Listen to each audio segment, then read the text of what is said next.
So again, I don't know if it's gonna upload the full 15 minutes. It should, but it might not have. Part one, I talked about the psych ward visits, the um, the trial I had, um, reform school, and boot camp. This one I'm gonna talk about gang stalking. I'm gonna elaborate more on the psych ward visits. Let me elaborate more on the psych ward visits. So in the psych wards, sometimes I was there, for like 3 days. But the majority of the time I wasn't. Majority of the time I was sent to psych ward, I was transferred, and I was there for about 2 weeks. There's at least 3 or 4 times I can remember being there for 2 weeks. Valley Medical Center, transferred to Mill Peninsula 2 weeks, and then outpatient for over a month, I believe, at La Selva, which is part of Momentum for Mental Health. So that time I was there, damn near 2 months. I was put there, I believe, on my little brother's birthday, and then I didn't get out until like September 14th or something. So it was about 2 months, give or take a week or so. And yeah, a lot of the times were significant dates. Two of the times I was there on the anniversary of my uncle's death. In fact, the first time that I hadn't been there in about 8 or 9 years, I said, um, I was there on it was the anniversary of my uncle's death, and I was starving. So if you truly understand the situation, my little cousin was staring at me all weird on the anniversary of my uncle's death. So that fed into it. Really, when you think about it, it was the complexes of my family mixed with the unfair mental health system and the lack of objectivity by the vile Santa Clara County Sheriff Department that led to me being detained in the psych ward over something that was not even really a domestic disturbance. When they got the call over something so petty, they shouldn't even shown up. When they showed up, they should have just said, is everyone calm now? Okay. Then they should have left. Or at worst, they should have said, you should leave for a couple of hours, or you should spend the night in a hotel somewhere and come back when everything was cooled down. But they didn't show any maturity or objectivity or tact, and thus, I've thoroughly exposed them on my channels. I have many videos with hundreds of views about Santa Clara County Sheriff Department. So the last time was last year. I was extremely upset about all the psych ward visits I'd had, and I was reflecting on it. See, part of this is I reflect on what pisses me off, especially things to do with my parents, and going to the psych ward. You know, Once you go to the psych ward unfairly, it sticks with you. You never forget that, and especially it's only been a year or less. So I'm upset about it. I'm talking, making videos about it, yelling about it, etc. And so I make a video where I say that I should have blown up um, the Santa Clara County Sheriff's station. And then there's another video which they didn't cite. That was the reason why they cited in the psych wards. First Valley Medical Center, Mental Health Services, San Jose off Bascom and Ogden or something like that, or Ogden by Bascom, something like that. Anyway, and then I was transferred to like John Muir or John, I don't know what it was called, and I was there. It was very far away. It was probably about an hour 45 minutes north of where I live. Transferred far away, and I was there for about 2 weeks, I believe, before I was discharged. And so a lot of times they say, oh, we're here to stabilize you on your medication, observe your behavior, and they charge you a whole lot of money. They charge me a lot of money. The bill from Valley Medical Center alone, it was $5,000 something dollars. Of that I had to pay over $1,000. That was my portion of the payment. Crazy, right? It's insane, right? Because if you think about it, I was there for like one day, for 24 hours or so, and that's how much they charge. And even if it somehow the bill was connected to the other place, it still was outrageous. $5,000 for a couple weeks. Either way you look at it, either it was one day it's extremely outrageous or it's still outrageous. So anyway, they're making a killing, literally. Some people die from medications, and some people go crazy and kill themselves from medications on record. On record. Some of the side effects of the mental psychiatric medication is suicide, you know, on record.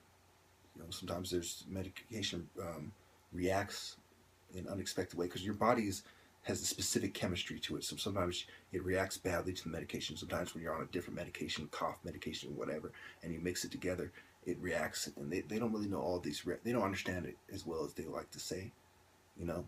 But anyway, I just want to wrap this up quickly. So the gang stalking. I believe the gang stalking probably started lightweight after reform school. Lightweight, you know, not with the purpose of annoying me, but the purpose of keeping tabs. I've always been talking in a political fashion since I was about 13, 14, 15 on the internet. I've been, and so I didn't make videos till I was 28, almost 29. Is that right? Yeah, that's pretty right. Yeah. So, well, it was 2009 actually. Well, I think I was 27. So it was 2009. Yes, my bad. I was 27, about to turn 28. Strange how I usually say I started around 20, but it was about the same thing anyway. I'm about to turn 20. So anyway,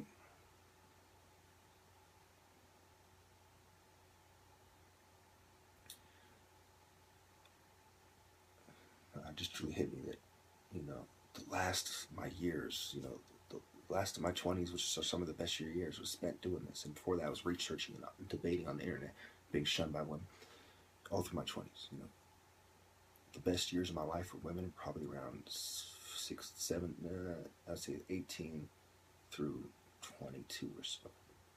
And after that, it was all downhill. But anyway, so I'm being gang stalked, and I noticed that I'm being shunned on social media sites. You know, that I'm sending a lot of messages. You know, there came a point where I was sending a lot of messages and I wasn't getting very many messages back. And the people who would answer my messages, you know, were obviously gang stalkers. And I'd say that probably began around the same time as I started making videos. And it intensified when I came back from the psych ward the first time in 8 or 9 years. And yeah. And then I noticed when I went to Fremont Hospital, when I was transferred to Fremont Hospital, that some of the staff there was lightweight gang stalking. And as my videos got more views, and as there was more of a struggle, as channels were brought down, you know, I knew that there was a coordinated effort against me, you know. And when I recognized it as gang stalking, before I put the label to it, you know, I called it, you know, a conspiracy against me or something. I didn't call it gang stalking at that point. I didn't call it gang stalking probably till a year or two ago. I said, you know, these people are following me around, you know. And I've had arguments with my family about that. And one time my security computer was breached and there was a feather on it because I had put a feather outside in the court. That was a gang stalker's way of saying that we've been here. So the gang stalking intensified probably for the last 4 years or so. But it was going on lightweight probably for, you know, extremely lightweight, you know, for the last 17 years or so. And then, you know, it got a little bit heavier, you know, in my 20s. And then for the last 4 years, it got intense. And also at the psych ward, last time I went to the psych ward, you know, I made a video about San Jose State. There was a hate crime that was committed there. A black guy had a leash around his neck. When I go to the psych ward, the San Jose State police unit was parked there in the psych ward driveway. And I'm thinking, what the hell is this? This is not San Jose State right here. This is a good 15 minutes or so away from San Jose State. What the fuck are they doing here? That was their way of saying that, hey, you know, we're part of your enemies too, and we're getting revenge on you too. And I, you know, talked about homosexuality as a sin and things of this nature. And when I go into the psych ward, you know, this is only a few months after making homosexuality as a sin according to the Bible and going in on gays and they're part in the New World Order. There was this black guy, dark-skinned, gay-looking guy, because a Mexican, older Mexican or Native American-looking guy, and or older Hispanic slash Native American looking guy, and a white lady with blonde hair down to her shoulders or so had taken me to the psych ward. There was more than that showed up in my house. You know, there was like two other white cops, but they weren't the ones that took me there. Well, no. I'm confusing this with the last time.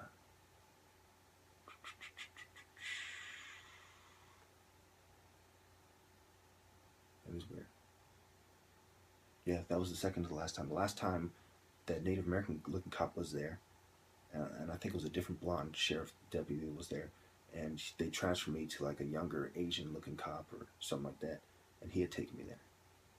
But anyway, the time before that, when they took me there, the Native American cop and the white cop, and then this Asian slash Native American looking short cop had, you know, the sheriff's deputy had come, and they said, "Oh, she's a ninja. She's like a ninja." You know, they put in my head that, you know, why are they calling her a ninja? Because, you know, they probably were some of the people who had come on the property and had, you know, put the feather. It might have been that person, because, you know, it would be easier for a sheriff to intrude than a regular person. So it would make sense that a sheriff deputy, that, oh, we just came here to check things out and to come up with a story. But anyway, so I go there, you know, that one black guy, because this is the second to last time, you know. It's kind of hard to remember all these times, because the second to last time, because after you've been there 7 or 8 times, it's easy to confuse, you know. Anyway, he's there, you know. I was angry and stuff and calling them names, and for calling them names, they took me to a room, and the sheriff deputies offered to help me, and they said, "Oh, we don't need your help," so they left, and a bunch of old, like, Filipino and Asian people, you know, were holding me down, and I wasn't getting much of a struggle. And then this black guy, he holds me down, you know, right by, you know, so they gave me a shot in my butt, and he was staring with a weird smile, and I start calling names, you know, you homo, and all these names, you know, derogatory names for homosexuals, and he gives me like this weird gay smile, and goes like this, you know, little gay wave, you know, and walks away. Don't see him ever, never see the guy ever again. It wasn't, it was almost as if he came in just to do that and then left. It's almost as if he didn't work there and he just came in just to fucking give me a hard time and then left. Because he wasn't one of the staff walking around or anywhere in sight. So I went longer than I want to, but I need to thoroughly explain this. So there was times when, you know, I was very drugged up, and most likely drugged by this one black girl named Nikki, who was my ex-girlfriend over, you know, probably close to 2 years ago now. And, you know, make a long story short, I have faint memories, and I'm almost positive, but I don't know for sure. You know, I think either they're trying to lead me to believe that I was sexually assaulted, or I really was. And there was the time in the psych ward where something happened, and, you know, I elaborate in other videos, but, you know, I believe that I may have been sexually assaulted there. So at least 2 times I may have been sexually. And one time in my house, you know, in my room, I felt, you know, that something might have happened. You know, I had this weird feeling. So those 3 times, you know.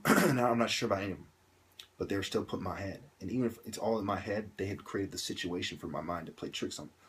So then there was a time when I was on Jose Figueres by El Rancho Verde off McKee, and one of the Asian guys, an older Asian man who I associate with La Selva, and the Momentum for Mental Health has a office less than 5 minutes away from Jose Figueres off McKee, and so he drives, you know, by after I make a video, and almost hits me. He drives very fast. He's in a van, very deliberate.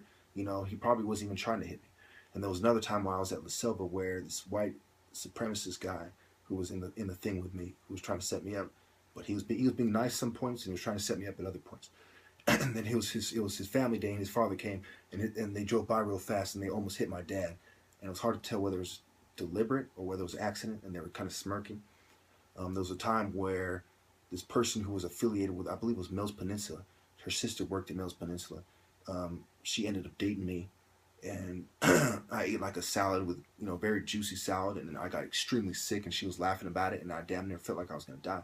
I think it was some kind of poison that was designed to make me very sick and miserable, but not designed to kill me. You know, I don't know. That's just a theory. Could have been nothing at all. And then there was a time, of course, where not long ago you see the video of the sparring challenge, where I show you the Jewish perp, who was the guy, first and only guy to accept this martial arts challenge, and he was hitting me hard on purpose. And, you know, even though he lost 10-0, well, I'm out of time.